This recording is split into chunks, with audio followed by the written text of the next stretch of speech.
business needs insurance to protect its assets and financial interests from any unpredicted events that could jeopardize its future.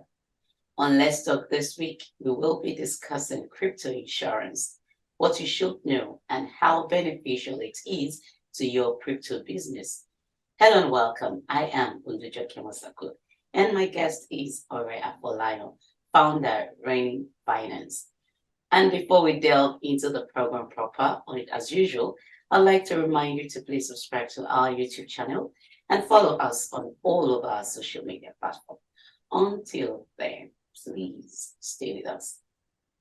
Thank you so much, Ori, for coming on the show again. It's nice having you. All right, it's actually great to be here. Looking forward to sharing insights with everyone listening to today's conversation. So what's up with cryptocurrency, knowing how volatile the market can be? Well, cryptocurrency, people tend to say it's very volatile. Well, there's the need for us to understand that it's not just cryptocurrency that's volatile. Any financial assets you actually want to trade in or want to do business with is actually volatile. But we understand that cryptocurrency is actually very volatile. There are different reasons that actually make cryptocurrency very volatile. We have market speculation, we have regulatory development.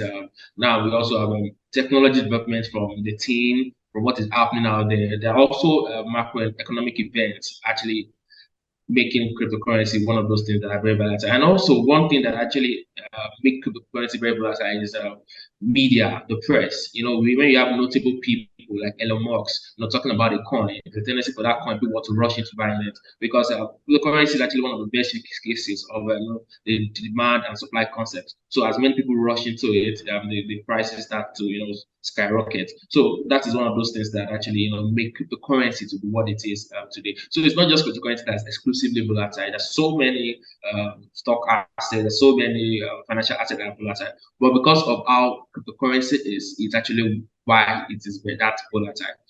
Thank you. Now, what is crypto insurance and how does it work? Now that we know that the cryptocurrency, it's a popular thing, but the insurance aspect, I'm sure. All right, we understand. You say? Okay. Oh, no, we understand.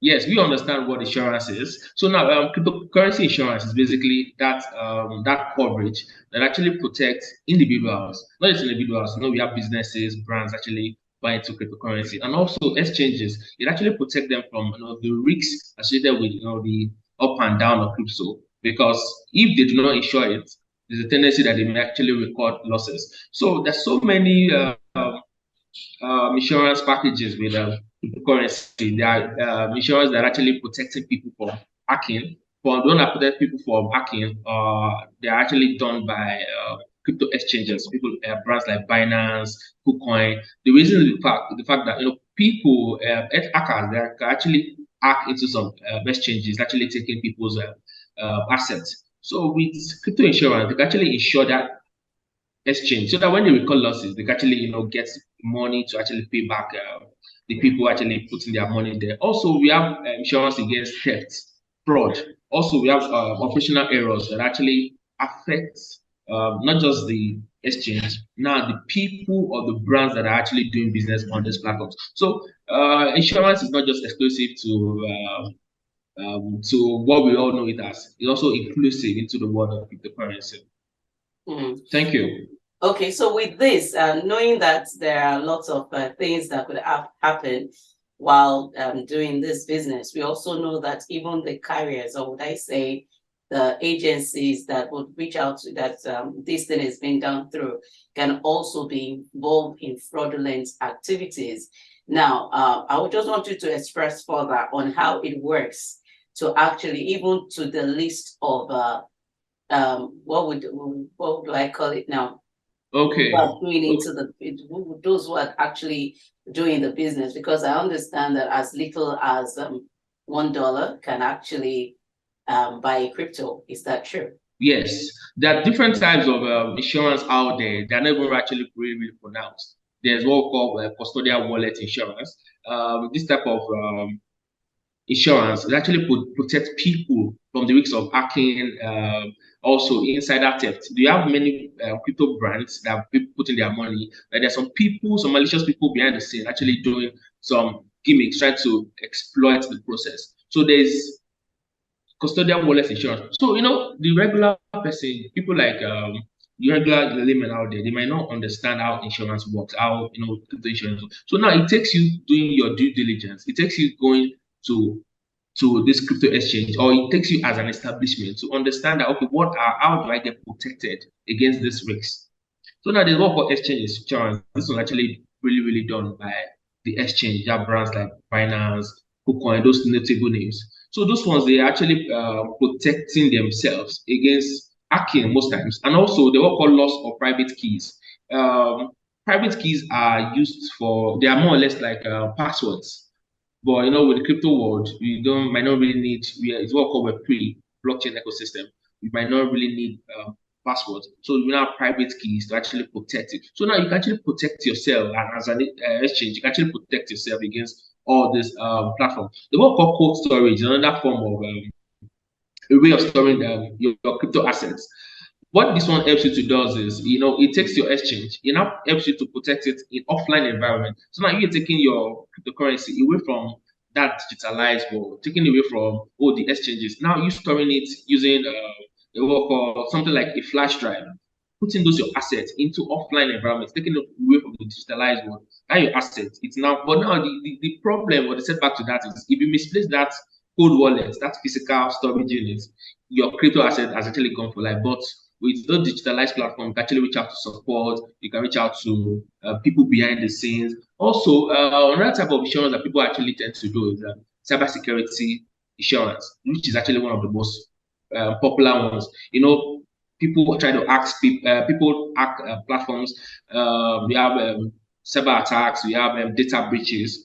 These activities, they actually pose risks to not just the user, but also the exchange. So now there's a need for you as an individual to actually look out for exchanges or and actually incorporate some insurance into the mix, so that in the advent whereby you are not the one that misplaced your or send your wallet or send your crypto to the wrong address, it's the exchange that actually did the mistake, or they are the one will actually act. There are ways whereby they will actually provide a refund for that loss you actually made. Thank you.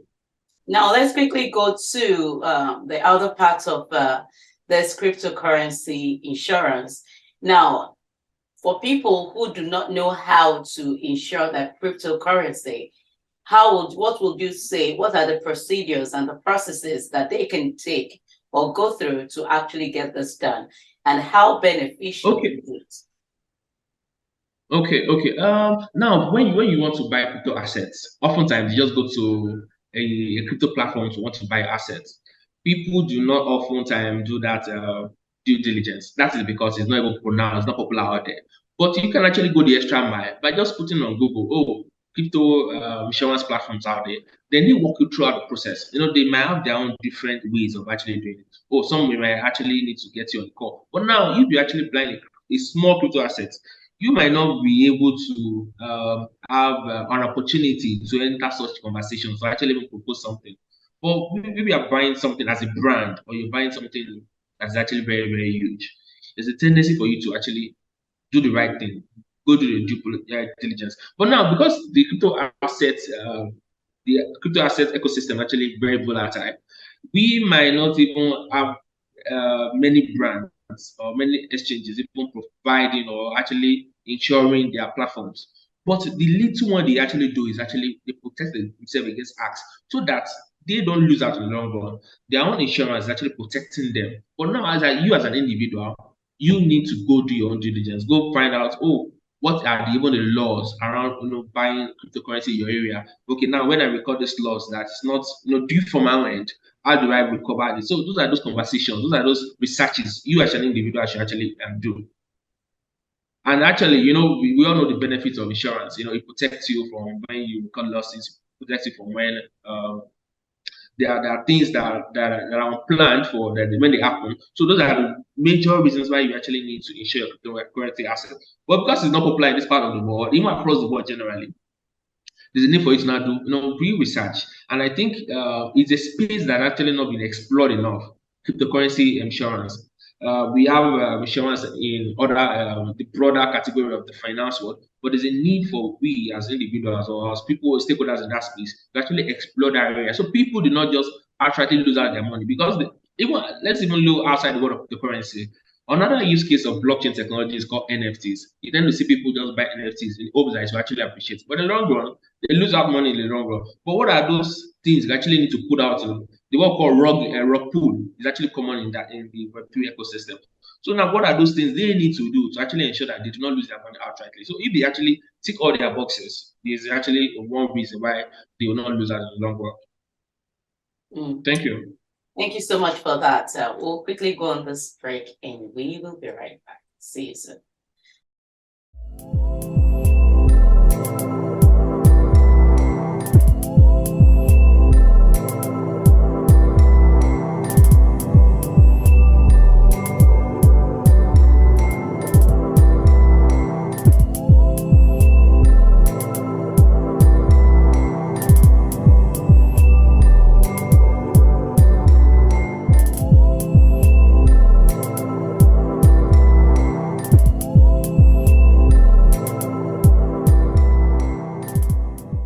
Welcome back. If you're just joining us, the program is Let's Talk on DNT Work, and I've been speaking with Afolayan, founder of Finance. The topic has been crypto insurance, how you should insure your cryptocurrency, no matter how little it may be. Thank you once again for standing by. Thank you so much, Afolayan, for standing by. Thank you very much. It's good to be here. Now, what is Coinbase? Please explain Coinbase. Okay, Coinbase is actually a cryptocurrency exchange platform that helps people to buy, sell, and trade crypto assets. That is what Coinbase is all about. So they now have a foundation that actually try to grow the blockchain ecosystem. They actually power it by giving out grants to people who actually train blockchain developers. They actually look at for initiatives that actually promote the adoption of cryptocurrency. But in the simplest of terms, Coinbase is basically a platform or an exchange that helps you to buy, sell, and trade cryptocurrencies. That's what Coinbase is all about. Now, does Coinbase carry crime insurance? I can't really tell, but from the user perspective, Coinbase, they tell you that, oh, you are trading at your own, it's whatever you're trading, it's actually the risk is on you. So now, what we need to understand is it's whatever insurance they have, it might not be for targeting the user. So now, for people who are brands or establishments who are actually doing the bigger checks, who are actually looking at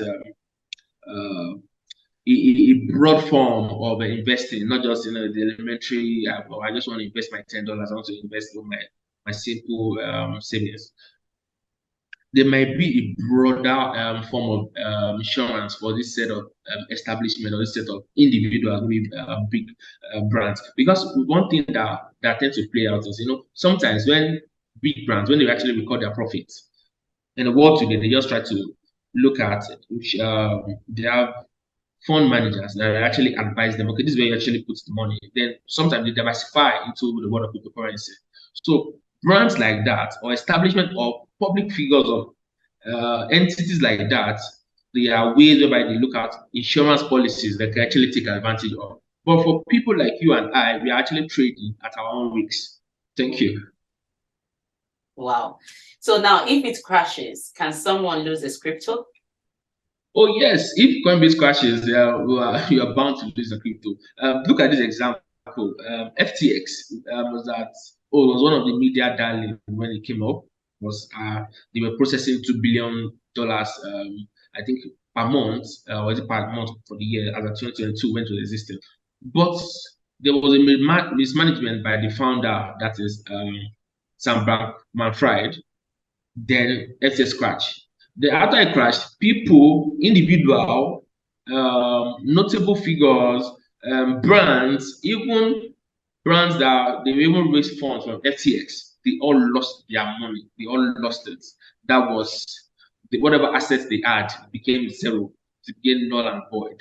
So, except there were some policies, there were some things they took advantage of, that money had actually gone. It's gone. It's gone into thin air. No wonder it's a volatile industry that needs a lot of attention right now, because it's fast becoming a household name. And it's just like when Forex started and now it's cryptocurrency. Yes. Now, are there Yes. policies to crypto insurance? If there are, please give us few of the policies as we round up. Okay, the policies to crypto insurance, I think I highlighted a couple then. There are different aspects of crypto. There's the custodial wallets. That is one that's actually okay. This is where I'm actually storing my cryptocurrency. There's the that insurance. It will be done by the exchange. Like, okay, this is where I actually want to. This is what I want to be insuring the wallets of our users, or maybe our users that have between this amount to this amount. There's exchange insurance, which is the exchange insuring the entire company. There's the cold storage insurance, which is actually the one that is to an extent customer facing. That one involves you storing your crypto wallets, crypto assets rather, in an offline environment. Like what I said having it in a form of hard disks, a form of flash drive. With that one, you can take that asset, then maybe insure it on whatever agency that actually have an understanding of how the financial market works. They will have cyber security insurance. You as an individual can actually insure that, trying to key into getting sure that, okay, your crypto asset is not lost. And now for the exchange side, they can also insure against potential hacks, against potential data breaches, against cyber attacks and the like. So they what called key person insurance. So now this is now you insuring people who are actually major people in that organization. Take for example, if that founder of FCS were actually insured, it helps to mitigate the risks that will actually happen. Now, because he was a major person that made all, he had this bad financial misappropriation, so it led to the FCS crashing. So now, if he was insured against, if the organization was actually insured against policies as such, maybe against him making reckless decisions, or maybe even resigning, or maybe capacitation, or maybe he dies, or he's actually indisposed, such insurance will protect the organization against such mishaps that could actually happen, either through to him resigning, either through. So now, insuring, making that insurance, it covers that organization as a whole in the long run. Thank you so much for that. Any final word? The final words is basically people should actually not just aside the word of trying to insure your assets. There's a need for you to do due diligence. Even before you buy your crypto, there's a need for you to research about the company, about where you actually buy the crypto asset from, about the founder, about the founding team, about when did they even start out? Oh, did they just open a Twitter account? When did this coin? What is the market cap of this coin? How many people are holding this coin? That way, you actually do your due diligence. They work in cryptocurrency, they work called DYOR, do your own research. So when you've actually done your research, that doesn't mean that you might not record losses, but the losses is not significant enough. You understand that, oh, this coin buying is actually what we call shitcoin in the crypto lingua franca. When you understand that, okay, this shitcoin is is not something I should actually put all my crypto earnings or whatever savings I've actually, this coin is has the tendency of actually rising today and the following day is actually dumping. So when you understand all this, you know that, okay, this is not where I should actually put my $10,000. This is actually where I should just put my $10. Oh, for Bitcoin that has a lot of holders, a lot of reputation over the years. Oh, I can actually put $5,000. Oh, for Ethereum, oh, that's a good founder who's actually someone that's notable in the Web3 ecosystem, Vitalik. Oh, let me put a few $1,000. So diversify your portfolio, and that way, if this one is going down, apparently this one might be going up. Or when this one's going down, oh, this one edges against this one. That way you can actually protect yourself. Then before even going to buy across any crypto platform, do your own research on that platform. When did this platform start? We might say, okay, FTX, FTX, oh, they were the media darling then. But however, as much as they were the media darling then, those are just once in a lifetime occurrences. People have actually learned lesson from investing in FTX.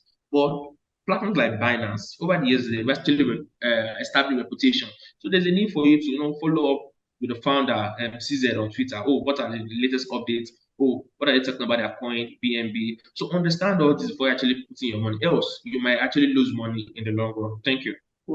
Thank you so much for that. Thank you once again. Thank you too for being part of the show. As you Thank said, you, ma'am. please do your due diligence. It is very important. You just don't jump into something because you have the money. Yes, the money is there, but you need the wisdom to be able to carry it out so that you won't be at a loss. Until next time, when I come your way again with another exciting edition of Let's Talk, I remain Ulu myself. Bye for now.